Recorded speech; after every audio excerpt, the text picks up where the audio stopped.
దివ్యాంగులను కించపరిచేలా వ్యాఖ్యలు చేయడమే గాక తమ ఆదేశాలను పాటించినందుకు కమెడియన్ సమై రైనా, యూట్యూబర్లు రణ్వీర్ అలహాబాదియా, ఆశీష్ చెంచలానిలపై సుప్రీంకోర్టు 3 లక్షల రూపాయల చొప్పున జరిమానా విధించింది. ఇండియా గాట్ టాలెంట్ పేరుతో నిర్వహించే ఓ షోలో Samay Raina spinal muscular atrophy SMA అనే వ్యాధి చికిత్సకయ్యే భారీ వ్యయంపై అనుచిత వ్యాఖ్యలు చేశారని, SMAతో బాధపడే ఓ వ్యక్తిని అపహాస్యం చేశారని సుప్రీంకోర్టులో గతంలో వ్యాజ్యం దాఖలైంది. దీనిపై విచారణ జరిపిన సుప్రీంకోర్టు ఇకపై ప్రతి నెలలో 2 సార్లైనా తమ షోల్లో దివ్యాంగులు, ముఖ్యంగా SMA బాధితుల విజయగాథలను పరిచయం చేయాలని ఆదేశాలు జారీ చేసింది.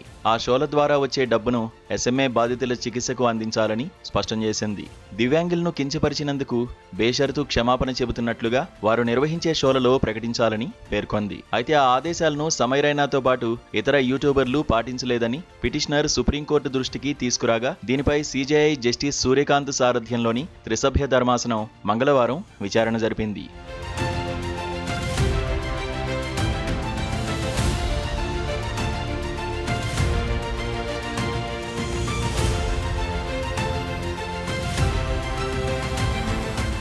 ఆదేశాలు పాటిస్తామంటూ తమకిచ్చిన హామీని ఉల్లంఘించారని, ఇది అహంకారం తప్ప మరొకటి కాదని CJI పేర్కొన్నారు.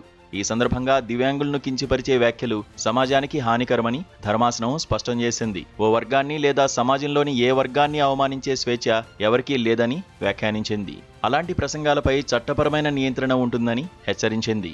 అంతేకాకుండా తమ జీవితాల్లో స్ఫూర్తిదాయక విజయాలు సాధించిన దివ్యాంగుల కోసం సమై రైనా తన వేదికలపై నిధుల సేకరణ కార్యక్రమాలు నిర్వహించాలని గతంలో సుప్రీంకోర్టు ఆదేశించింది. అయితే తమ ఆదేశాలను అమలు చేయకపోవడంపై తాజాగా సుప్రీంకోర్టు ఆగ్రహించి జరిమానా విధించింది. ఈ మొత్తాన్ని 2 వారాల్లోగా చెల్లించాలని ఆదేశించింది. కాగా దివ్యాంగుల గౌరవాన్ని పరిరక్షించడం కోసం SC/ST చట్టం తరహాలో కఠినమైన చట్టం తీసుకొచ్చే అంశంపై యోచించాలని సుప్రీంకోర్టు ధర్మాసనం కేంద్ర ప్రభుత్వానికి సూచించింది.